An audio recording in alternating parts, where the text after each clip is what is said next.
हाय दोस्तों, आप सभी को हमारे यूट्यूब चैनल ऋषि स्टडी पॉइंट में बहुत बहुत स्वागत है। आज हम लोग क्लास 8 के 16 मार्च को होने वाले सामाजिक विज्ञान के कुछ महत्वपूर्ण सवालों को देखेंगे। आज के हमारे इस वीडियो में जितने भी क्वेश्चन हैं आप लोगों के होने वाले एग्जाम के दृष्टिकोण से बहुत ही महत्वपूर्ण होने वाला है, इसीलिए आज के हमारे इस वीडियो को आप लोग शुरू से अंत तक देखें और हाँ, अच्छा लगे तो अपने दोस्तों को भी ज़्यादा से ज़्यादा शेयर करें। तो चलिए दोस्तों, अब देर न करके एक एक करके उन सभी क्वेश्चनों को देखते हैं। आज का हमारा पहला क्वेश्चन कह रहा है कि भारत के पहले गवर्नर जनरल कौन थे। पहला ऑप्शन है लॉर्ड कॉर्नवालिस, दूसरा लॉर्ड डलहौजी, या तीसरा लॉर्ड माउंटबेटन, या चौथा ऑप्शन है वॉरेन हेस्टिंग। तो भारत के पहले गवर्नर जनरल लॉर्ड माउंटबेटन थे, इसलिए इसका सही जवाब है ऑप्शन नंबर गो, लॉर्ड माउंटबेटन। हमारा अगला क्वेश्चन कह रहा है कि जेम्स मिल कहाँ का निवासी था। पहला ऑप्शन है इंग्लैंड, दूसरा ऑप्शन है स्कॉटलैंड, तीसरा ऑप्शन है फ्रांस, या चौथा ऑप्शन है जर्मनी। तो जेम्स मिल स्कॉटलैंड के निवासी थे, इसीलिए इसका सही जवाब है ऑप्शन नंबर ख, स्कॉटलैंड। हमारा अगला क्वेश्चन नंबर 3 कह रहा है कि राज्य हड़प नीति किसने शुरू की थी। पहला ऑप्शन है लॉर्ड कॉर्नवालिस, दूसरा लॉर्ड डलहौजी, तीसरा ऑप्शन लॉर्ड वेलेंजली, या चौथा ऑप्शन है लॉर्ड माउंटबेटन। तो राज्य हड़प नीति लॉर्ड डलहौजी के द्वारा शुरू किया गया था, इसलिए इसका सही जवाब है ऑप्शन नंबर ख, लॉर्ड डलहौजी। हमारा अगला क्वेश्चन नंबर 4 कह रहा है कि टीपू सुल्तान कहाँ का शासक था। पहला ऑप्शन है बंगाल, दूसरा ऑप्शन है अवध, तीसरा ऑप्शन है मैसूर, या चौथा ऑप्शन है हैदराबाद। तो टीपू सुल्तान मैसूर के शासक थे, इसलिए इसका सही जवाब है ऑप्शन नंबर गो। हमारा अगला क्वेश्चन नंबर 5 कह रहा है कि रियायतवाड़ी व्यवस्था किस क्षेत्र में लागू की गई थी। पहला ऑप्शन है बंगाल, दूसरा बिहार, तीसरा मद्रास और मुंबई, या चौथा ऑप्शन है दिल्ली और पंजाब। तो रियायतवाड़ी व्यवस्था मद्रास और मुंबई में लागू की गई थी, इसलिए इसका सही जवाब है ऑप्शन नंबर गो। हमारा अगला क्वेश्चन नंबर 6 कह रहा है कि महालवाड़ी व्यवस्था किसने तैयार की थी। पहला ऑप्शन है लॉर्ड कॉर्नवालिस, दूसरा ऑप्शन है लॉर्ड रिपन, तीसरा ऑप्शन है लॉर्ड वेलेंजली, या चौथा ऑप्शन है होल्ड मैकेंजी। तो महालवाड़ी व्यवस्था होल्ड मैकेंजी के द्वारा तैयार किया गया था, इसलिए इसका सही जवाब है ऑप्शन नंबर घ, होल्ड मैकेंजी। हमारा अगला क्वेश्चन नंबर 7 कह रहा है कि कोल विद्रोह कब हुआ था। पहला ऑप्शन है 1831 से 32 के बीच, दूसरा ऑप्शन है 1855, तीसरा ऑप्शन है 1895, या चौथा ऑप्शन है 1857। तो कोल विद्रोह 1831 से 32 के बीच हुई थी, इसीलिए इसका सही जवाब है ऑप्शन नंबर को। हमारा अगला क्वेश्चन कह रहा है कि संथाल विद्रोह का नेतृत्व किसने किया था। पहला ऑप्शन है बिरसा मुंडा, दूसरा सिद्धू कानू, तीसरा तिलका मांझी, या चौथा ऑप्शन है नीलांबर पीताम्बर। तो संथाल विद्रोह का नेतृत्व सिद्धू कानू के द्वारा किया गया था, इसलिए इसका सही जवाब है ऑप्शन नंबर ख, सिद्धू कानू। हमारा अगला क्वेश्चन नंबर 9 कह रहा है कि भारत में पहली सूती कपड़ा मिल कहाँ स्थापित हुई थी। पहला ऑप्शन है मद्रास, दूसरा मुंबई, तीसरा बंगाल, या चौथा ऑप्शन है सूरत। तो भारत में पहली सूती कपड़ा मिल बम्बई में स्थापित की गई थी, इसीलिए इसका सही जवाब है ऑप्शन नंबर ख, बम्बई। हमारा अगला क्वेश्चन कह रहा है कि 1857 की क्रांति को और किस नाम से जाना जाता है। पहला ऑप्शन है सिपाही विद्रोह, दूसरा ऑप्शन है होल विद्रोह, तीसरा ऑप्शन है उलगुलाल, या चौथा ऑप्शन है कौल विद्रोह। तो 1857 की क्रांति को हम लोग सिपाही विद्रोह या सैनिक विद्रोह के नाम से भी जानते हैं, इसीलिए इसका सही जवाब है ऑप्शन नंबर क, सिपाही विद्रोह। हमारा अगला क्वेश्चन कह रहा है कि 1857 की क्रांति का नेतृत्व रांची में किसने किया था। पहला ऑप्शन है बिरसा मुंडा, दूसरा विश्वनाथ सहदेव, तीसरा ऑप्शन है सिद्धू कानू, या चौथा ऑप्शन है नीलांबर पीताम्बर। तो 1857 की क्रांति का नेतृत्व रांची में विश्वनाथ सहदेव के द्वारा किया गया था, इसलिए इसका सही जवाब है ऑप्शन नंबर ख, विश्वनाथ सहदेव। हमारा अगला क्वेश्चन कह रहा है कि शांति निकेतन की स्थापना किसने की थी। पहला ऑप्शन है महात्मा गांधी, दूसरा ऑप्शन है रविंद्रनाथ टैगोर, तीसरा ऑप्शन है बंकिम चंद्र चटर्जी, या चौथा ऑप्शन है सुभाष चंद्र बोस। तो शांति निकेतन की स्थापना रविंद्रनाथ टैगोर के द्वारा किया गया था, इसलिए इसका सही जवाब है ऑप्शन नंबर ख, रविंद्रनाथ टैगोर। हमारा अगला क्वेश्चन कह रहा है कि भारतीय शिक्षा का मैग्ना कार्टा कहा जाता है।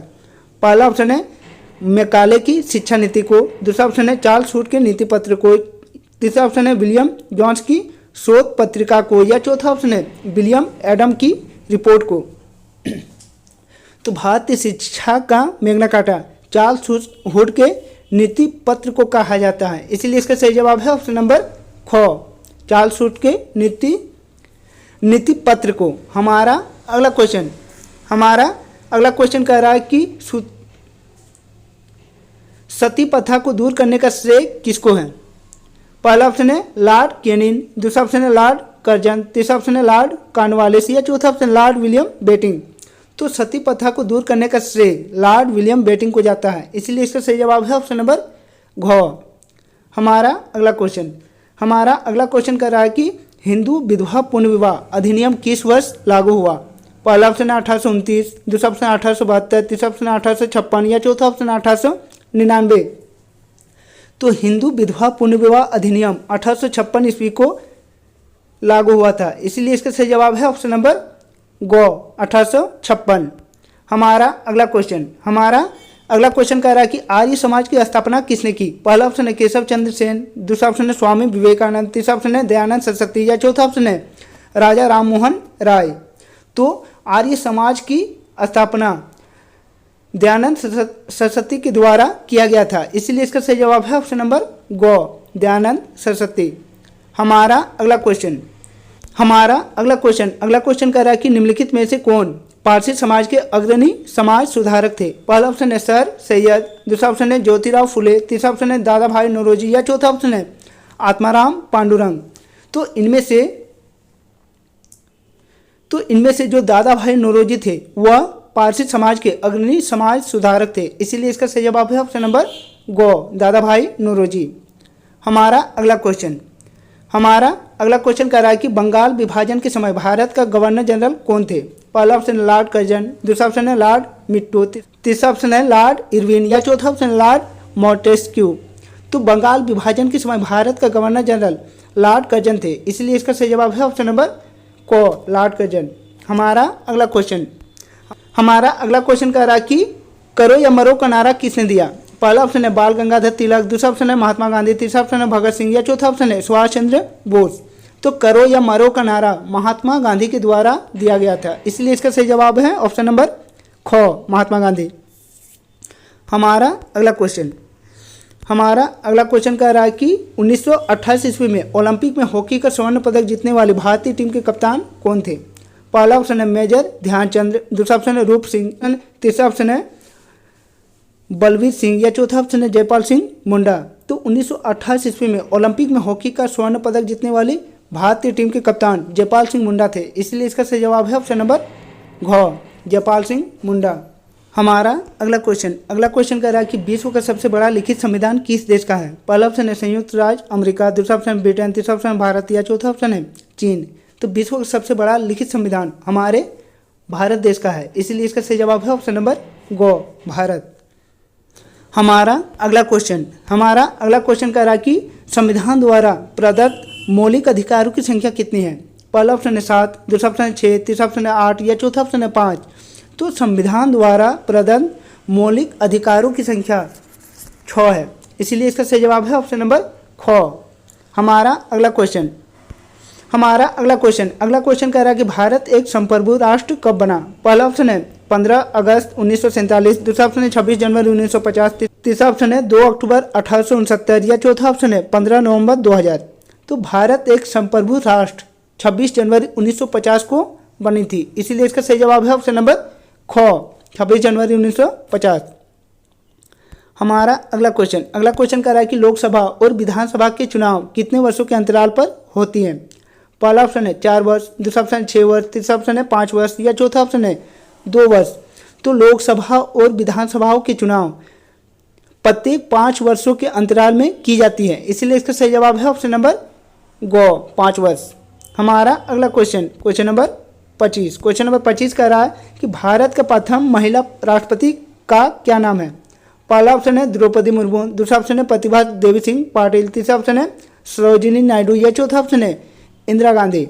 तो भारत के प्रथम महिला राष्ट्रपति प्रतिभा देवी सिंह पाटिल थी, इसीलिए इसका सही जवाब है ऑप्शन नंबर ख प्रतिभा देवी सिंह पाटिल। हमारा अगला क्वेश्चन कह रहा है कि स्वतंत्रता के पश्चात भारत में प्रथम आम चुनाव किस वर्ष हुआ था? पहला ऑप्शन 1952, दूसरा ऑप्शन 1947, तीसरा ऑप्शन 1950 या चौथा ऑप्शन 1953।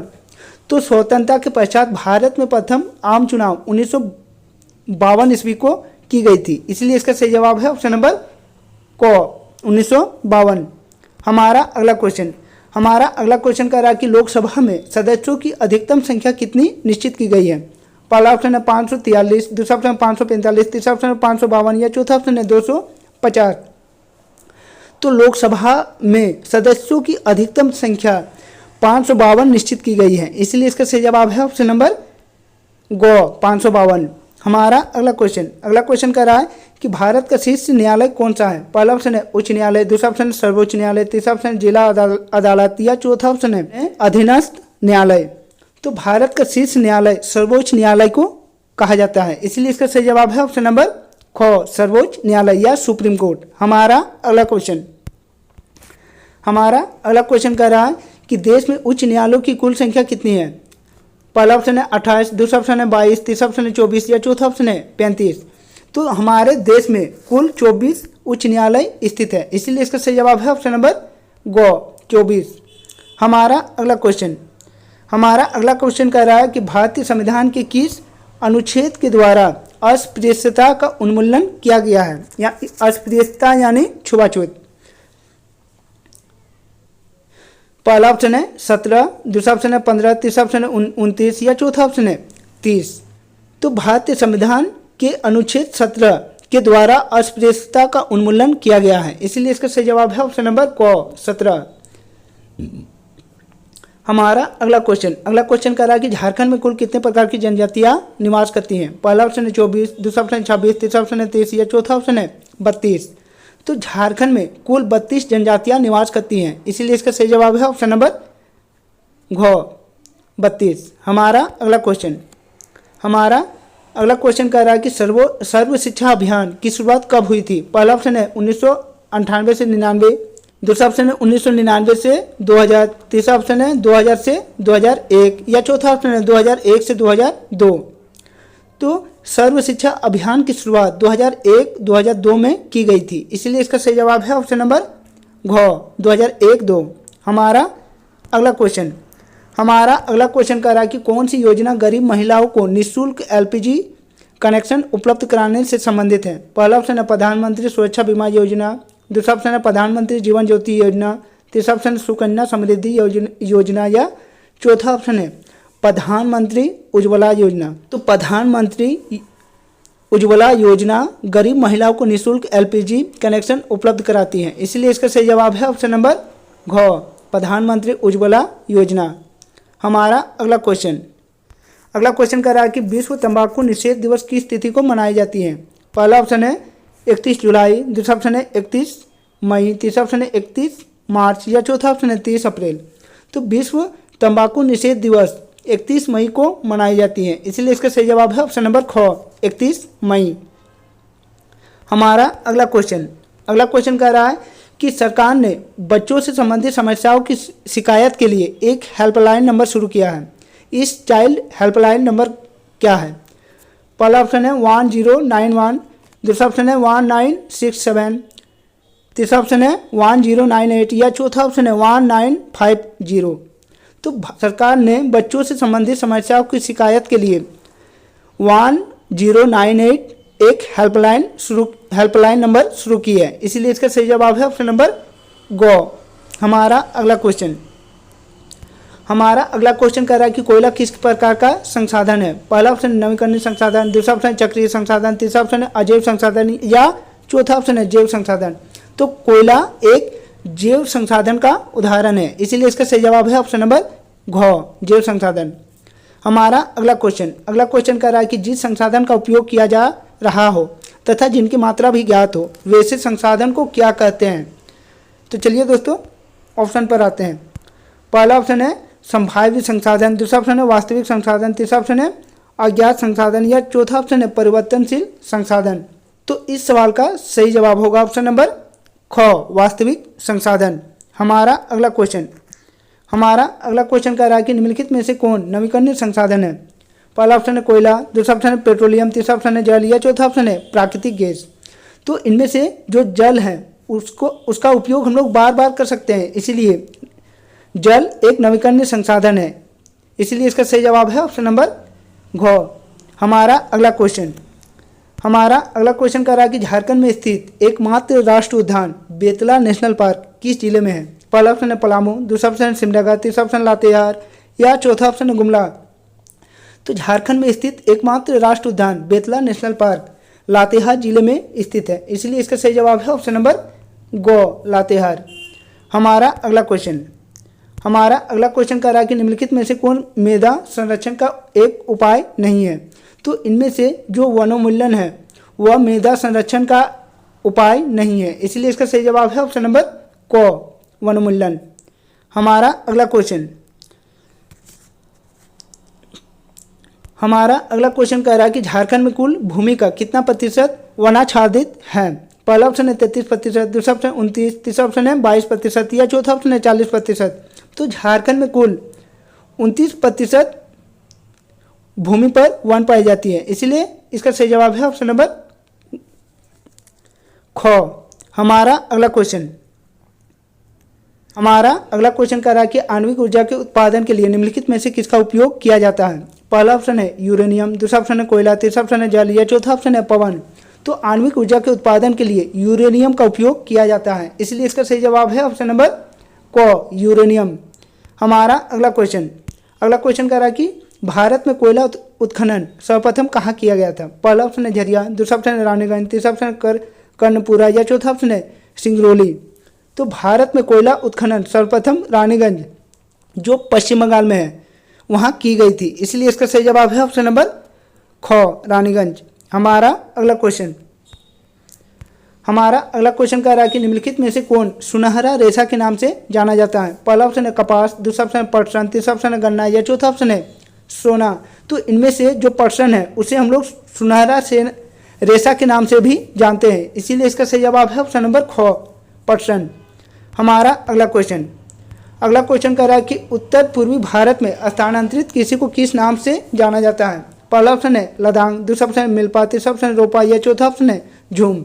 तो उत्तर पूर्वी भारत में स्थानांतरित कृषि को झूम कृषि के नाम से जाना जाता है, इसलिए इसका सही जवाब है ऑप्शन नंबर घ, झूम। हमारा अगला क्वेश्चन कह रहा है कि चीनी उद्योग का कच्चा माल है? पहला ऑप्शन है गन्ना, दूसरा ऑप्शन है चुकंदर, तीसरा ऑप्शन है पटसन या चौथा ऑप्शन है क एवं ख दोनों। तो चीनी उद्योग का कच्चा माल गन्ना और चुकंदर है, इसीलिए इसका सही जवाब है ऑप्शन नंबर घ, क।